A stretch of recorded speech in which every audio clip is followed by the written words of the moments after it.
because I almost left. I drove a whole hour to get to this mic, and I was this close to just leaving. Hey guys, so I am documenting my stand-up journey a week at a time, and this week I'm going to be reacting to week 17 of my stand-up set. So I haven't watched it yet. I'll be reacting to it for the first time and giving you guys my inside thoughts, the breakdown of what happens, and what I learned from the experience. Without further ado, let's get into it. So this week, most of these jokes that I told are brand new. So let's see how it went. Oh, wow, yeah. JC, well, keep it going for your hosts. So I'm trying to get a lot healthier. Actually, as of today, I have officially had a gym membership for an entire year, you guys. Yeah.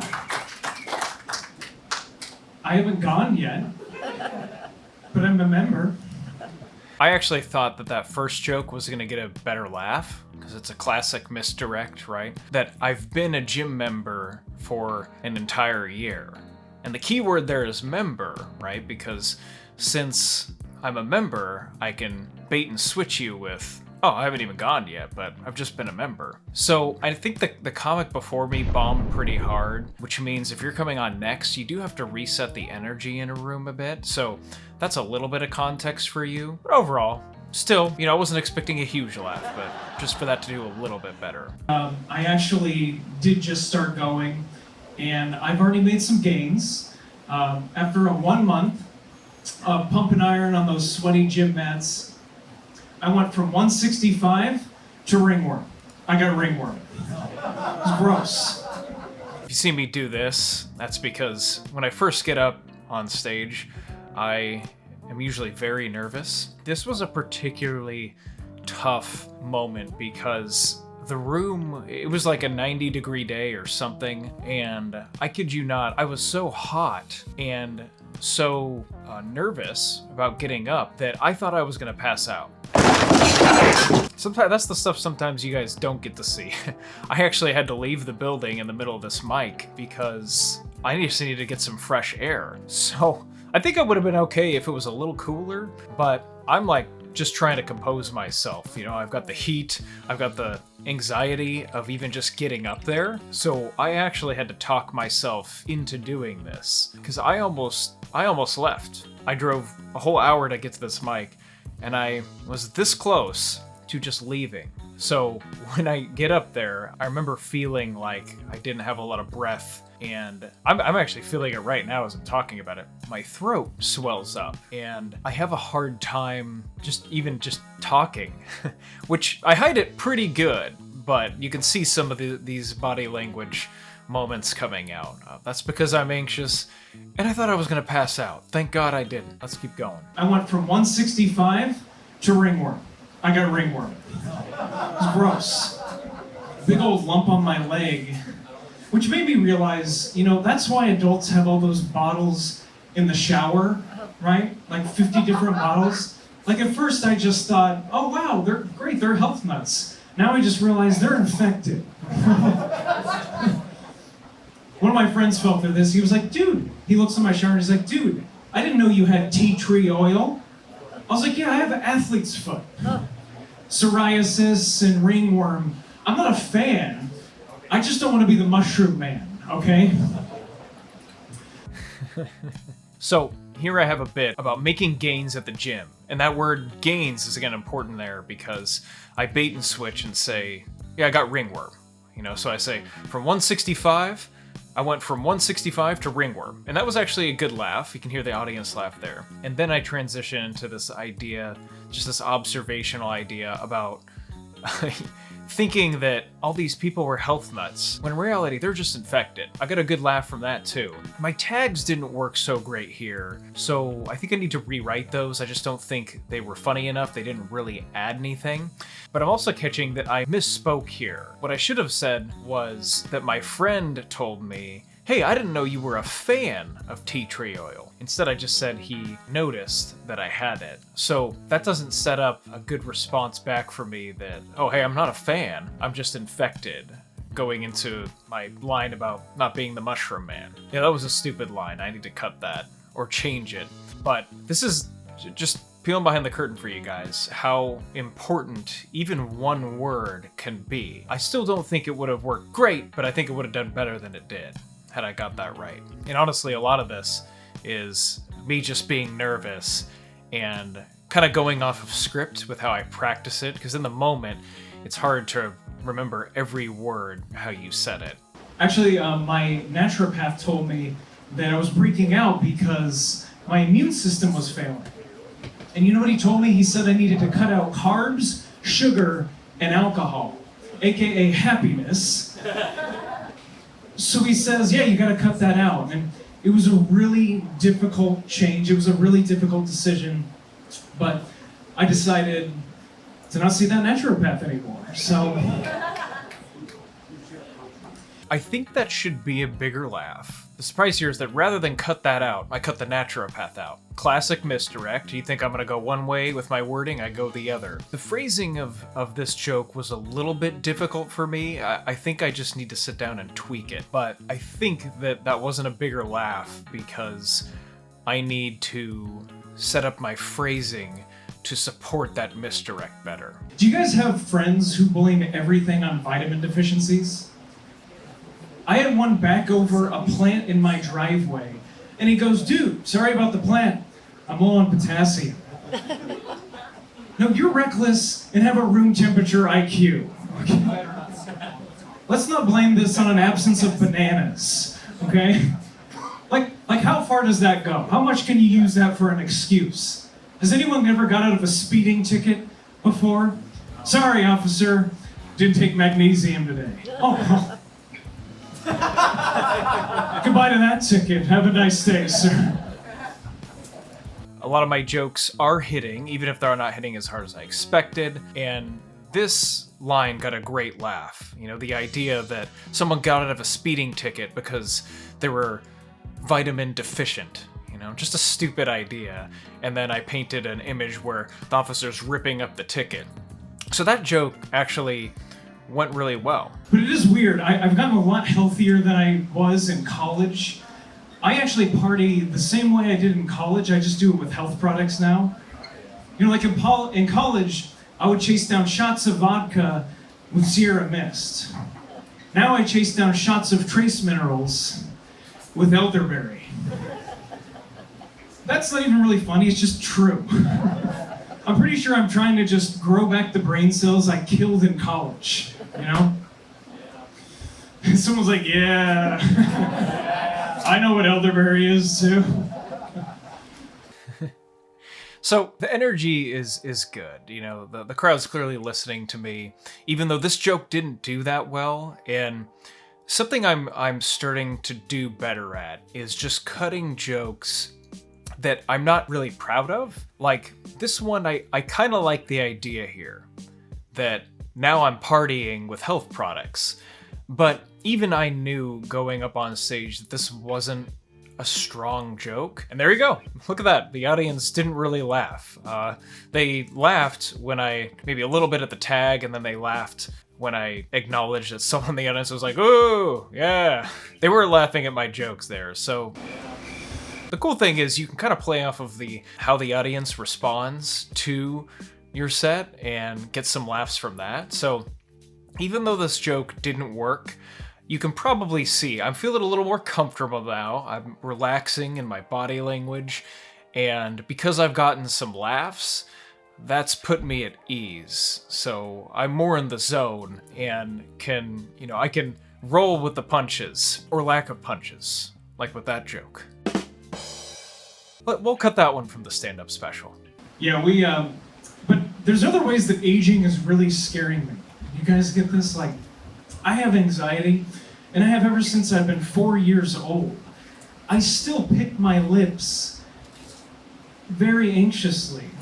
You guys, it's not cute anymore. I'm 31. I'll have full-grown adults ask me, "Why are your lips so bloody? Were you attacked?" And I have to be like, "Yeah, it was a panic attack." But probably what scares me the most. I really like this joke, so screw the audience here. No, screw me. I need to rewrite this one. Clearly, it didn't have as big of a punch as it needed, but I really like this because the idea of like, did you get attacked? No, it was a panic attack. You know, I use that mirror language, and the surprise is, yeah, it was an attack, just not the kind you expected. But it didn't hit very hard here, so it may have been how I stumbled on my setup. I didn't word it, again, how I practiced, but it's also just not a huge joke to begin with, so I probably could rewrite this one, even though I like it. Is just how my body's already breaking down. You know, like, I'm only 31, and I already have Rice Krispie knees. I have Rice Krispie knees, because every time I bend down, it's a snap, crackle, and pop, okay? If you, just like the cereal, if you put your ear up real close, you can hear them scream. Let me try it right now. They popped. I don't know if you could hear that through the mic. That happens every single minute. Yes, and I'm not exaggerating. The joke here about my knees, I think my writing needs to be a little bit tighter. I really like the term Rice Krispie knees. That's just funny to me. They snap, crackle, pop. Snap, crackle, pop. That's cute. That got a little bit of laughs. I was hoping for a bit more. Maybe I could try pausing before hitting that line, just to let the audience sit with it. Something else I'm learning is that sometimes I go a little bit fast, and from the audience's standpoint, they need time to process that information. So I think there's some times where comedians step on their laughs because they're going at such a quick pace. This may be an example of it, but it was a little bit messy in the delivery as well. I really like the line snap, crackle, pop in reference to the Rice Krispie knees. And my gosh, you guys, they are crazy. I'm gonna have to have knee surgery in the next 5 years. I'm 31. It's insane. Pray for me. I think I have a good start of a joke, but this is an example of, you know, one that has a good idea that maybe needs to be punched up. And if you see, there was a moment there where I went down, and I don't actually know if that's worth doing, because whenever you do a physical gesture on stage, the audience is now paying attention to that gesture, and as weird as it sounds, they might miss what you're saying. And I actually had a moment where I almost fell over there, like I went too far forward. But here, I think the audience is probably like, oh my gosh, is he about to fall? Is he okay?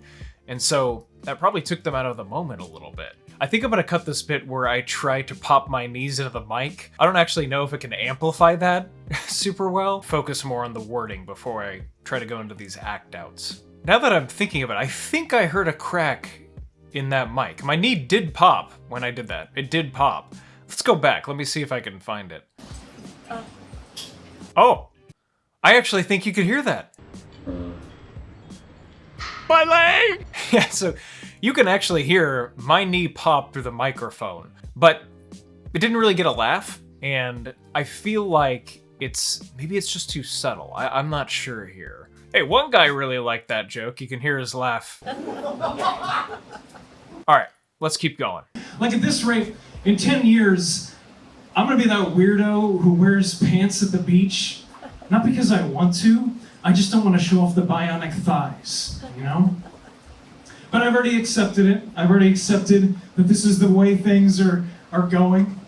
So I've just chosen to look on the bright side with my future robotic legs. I mean, hey, I can't get ringworm.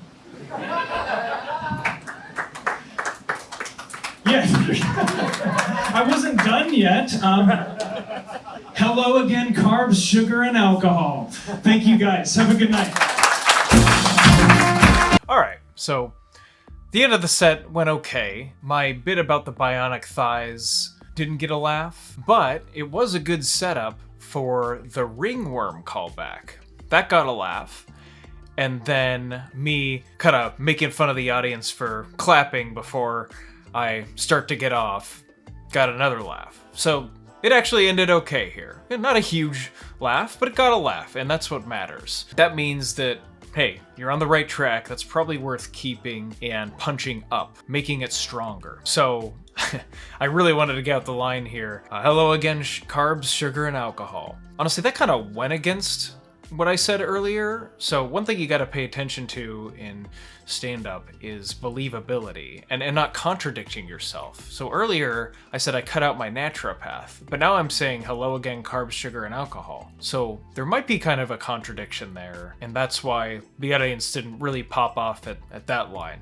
But that's okay. I still got 2 laughs before then, and then I got out of there. What did I learn this week? I think the big thing I learned this week, I really changed the way I did things. I believe it was after this mic, was just that I want to be proud of the jokes that I tell. And there were some jokes in this set that I was really excited about and I really enjoyed telling.